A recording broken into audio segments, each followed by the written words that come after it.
Señores, hablaremos esta noche de la lanza de Longinos. Los llamaremos Longinos finalmente. Bueno, me parece bien. O Longuino. No, en realidad la forma correcta sería Longuino, como lo diría alguno de los cofrades de este señor. Pero digámosle Longuino entonces. Longuino está bien. Y mi abuela solía decir Longinus cada vez que se le perdía algo y la gente buscaba centuriones en vez de las llaves. Sí. Pero bueno. Bueno, en realidad no se sabe mucho de este señor. No hablaremos de él, sino de la lanza, ¿no? Bien. No se sabe mucho de este señor y el episodio, por cierto, no está ni siquiera... no lo nombran en la Biblia. Está en cierto evangelio apócrifo de San Nicodemo, y ahí sí se lo nombra, y después se fue construyendo posteriormente una leyenda. Se lo hizo proceder de la ciudad de Cesarea, o Cesarea. Que es, digamos, la parte, la población marítima más cercana a Jerusalén, y ahí traían los pescados, por ejemplo, pescado de mar, ¿no? Se lo hizo centurión del ejército romano, y se dijo que era el que le había dado un lanzazo final al Cristo, el lanzazo de gracia para rematarlo, o para, mejor todavía, para comprobar su muerte. Exactamente. Para comprobar su muerte, ya que, de hecho, cuando él lo lanzó, el Cristo ya estaba muerto. También se ha inventado mucho, han hecho películas que no vale la pena mentar, porque quizá la película y la novela histórica de los últimos años no son muy... ni siquiera consecuentes desde el punto de vista mítico con los sucesos de la mitología o de la historia, ¿no? Este muchacho australiano ha hecho un gran esfuerzo haciendo hablar en latín, ciertamente no en la Restituta, sino en un latín extraño, y en arameo a los personajes de su película sobre el Cristo, ¿no? Pero es la aproximación mayor, respetando sí la versión de los evangelios más leídos.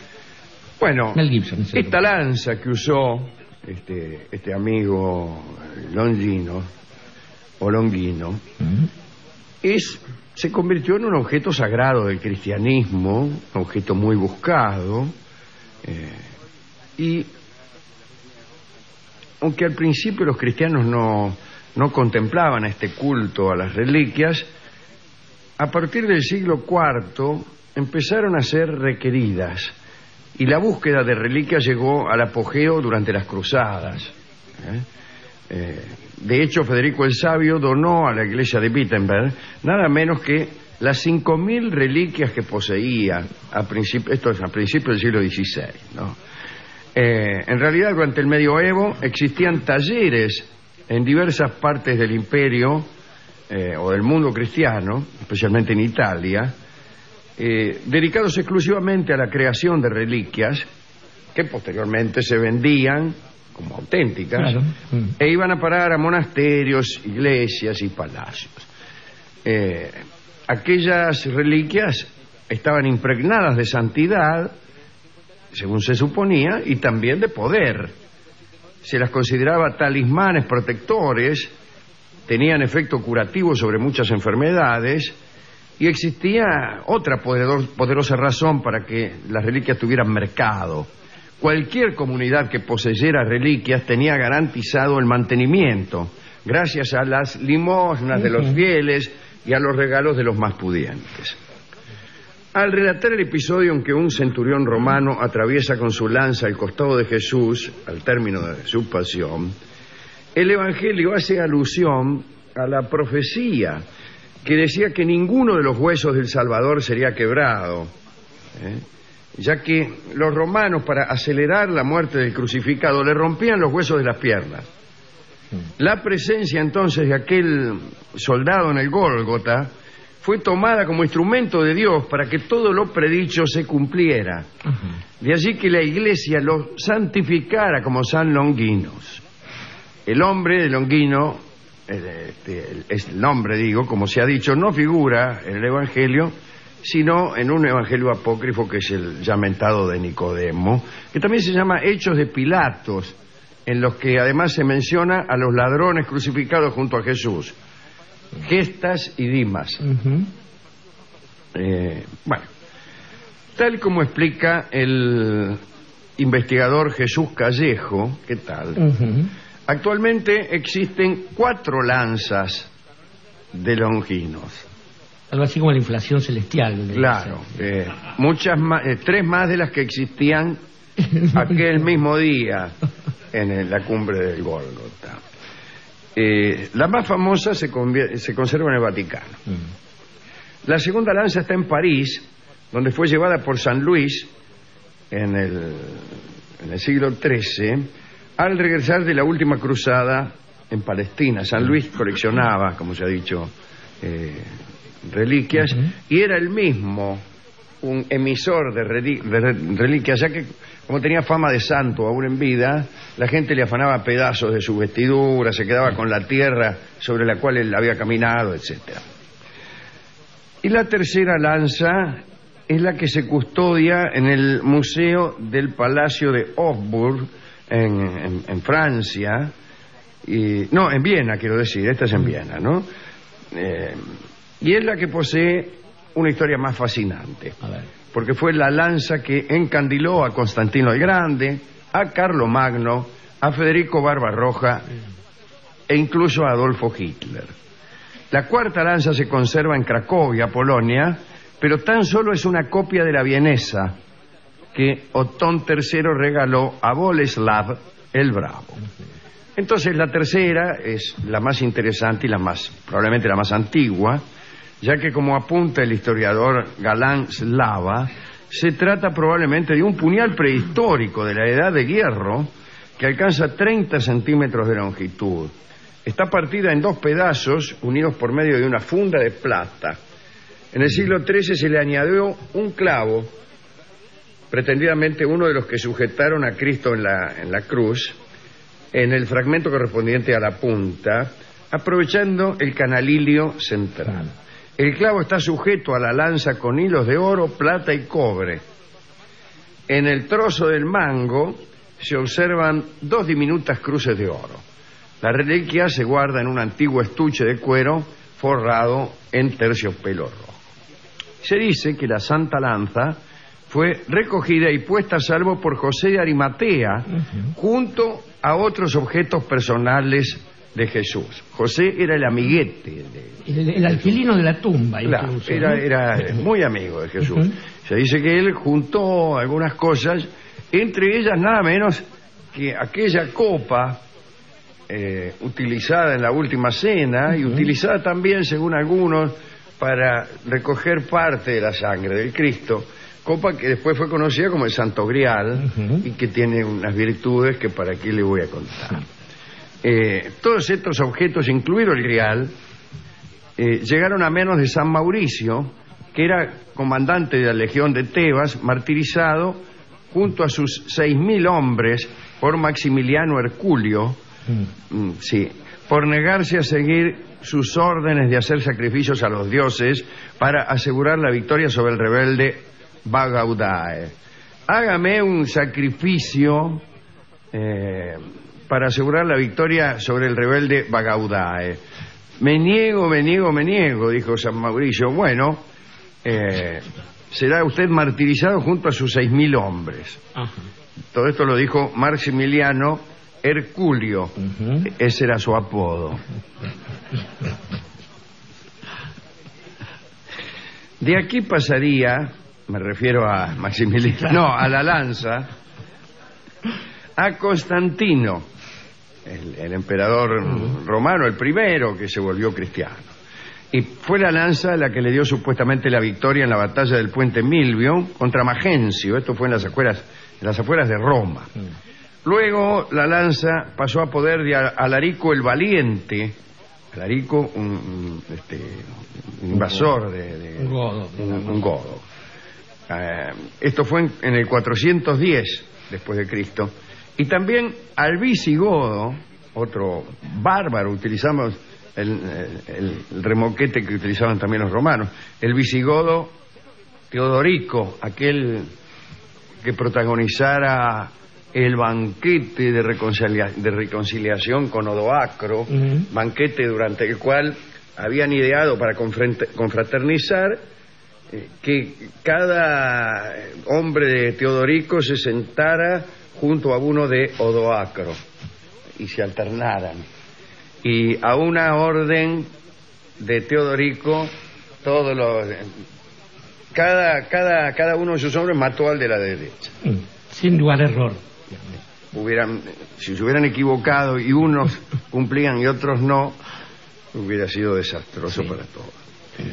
Bien, finalmente fue a parar a las manos de Carlos Martel, el hijo bastardo de Pipino II, el joven, un hombre ya de la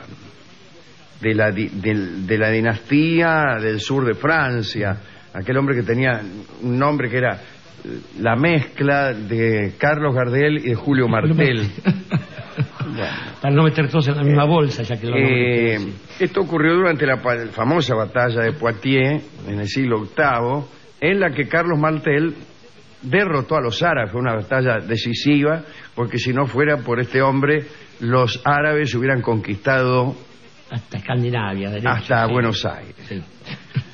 Bien, el siguiente poseedor sería casi un siglo después, nada menos que Carlomagno, que logró medio centenar de victorias, dice aquí, como si fuera el ranking de la revista Knockout Mundial. Luego pasó como talismán a Enrique I, el pajarero, que como ya podemos intuir no tuvo muchas victorias. Apenas si le alcanzó el tiempo para fundar la Casa de Sajonia y engendrar a Otón el Grande. De los Sajonia se entregó a los Hohenstaufen de Suabia, uno de cuyos miembros, el legendario Federico Barbarroja, conquistó Italia. La historia de la reliquia llega hasta el siglo XX y termina en manos de Adolfo Hitler.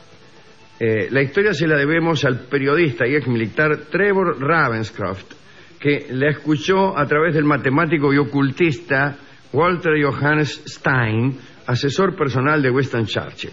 Escribió Ravenscroft: y como consecuencia directa de estas investigaciones conoció a Hitler, quien en aquellos tiempos no era más que un don nadies que vivía en una pensión de ínfima categoría en Viena.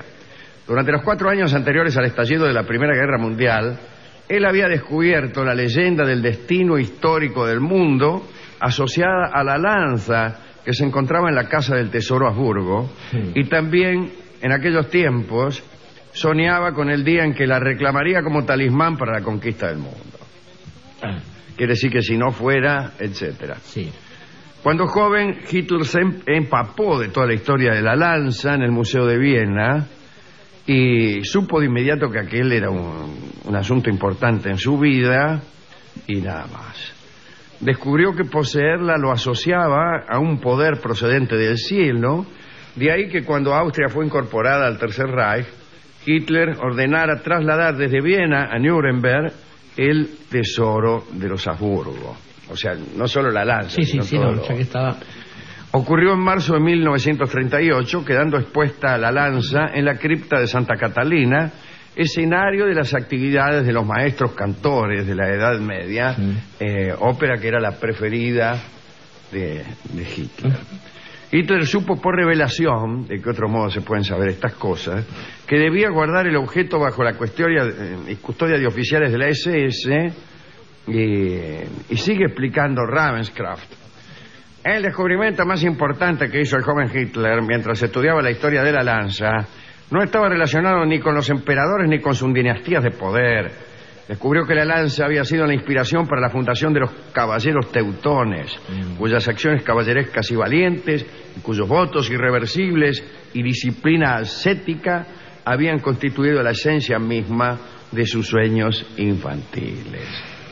Bueno, así quedó la lanza al cuidado de las SS durante varios años. Hitler intentó ser favorecido por ella hasta que al final de la guerra comprendieron que era más bien Jetta, ¿no? Y la lanza fue recuperada por los aliados. Lo cual explica el destino de Gran Bretaña. Sí. Y a pesar de la fascinación que al parecer sintió por ella el general Patton, la devolvieron a sus legítimos propietarios, me imagino al ejército romano. La familia Longuinus. No, regresó con el resto de los tesoros a las vitrinas del Palacio Imperial de Hofburg. Sin embargo, es la lanza de las 4 que hay, tiene la historia más interesante, pero es aquella a la que menos rigor histórico se le puede atribuir. Esto es todo lo que tenía que decir acerca de esta danza que está allí, muerta de risa, esperando. Esperando que llegue. Esperando nada. Las lanzas no esperan. Las lanzas no esperan. Como su nombre lo indica, sí, claro, habitualmente.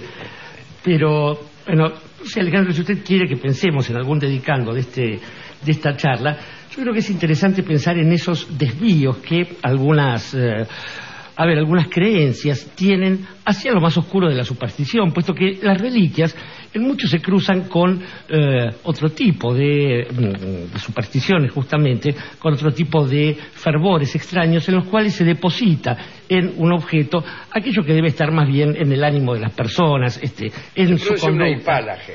Sí, es cierto. Incluso diríamos también que hoy en día hay quienes asociarían este tipo de costumbres a trastornos obsesivo-compulsivos, esta cosa de tener algún tipo de ritual. Ya que me quiero anexar Austria mediante el Anschluss, toco la lanza primero y después me la conquisto. Me pongo este calzoncillo que está asociado también con mis victorias venéreas. Por ejemplo, y que lo diga usted cuando sale los viernes, por ejemplo. Sí, claro, yo tengo un calzoncillo que me pongo siempre porque lo asocio, bueno, porque es el único que tengo. Lo asocia a usted mismo. Decía entonces que flaco favor a veces hacemos con este tipo de festividades y peregrinaciones detrás de objetos que en general nos hacen olvidar de algún tipo de cosa más consistente. Por ejemplo, algunas de las enseñanzas del Cristo que han logrado que tanto corretear detrás de los objetos una cosa como el Santo Grial, que debió haber encarnado los juramentos de aquella última cena y las promesas de algún tipo de vida en la cual los seres humanos se comportarán un poco menos como bestias, no terminará siendo otra cosa que la copa del olvido. Y la copa del olvido es el tango que escucharemos ahora en la voz de Hugo del Carril.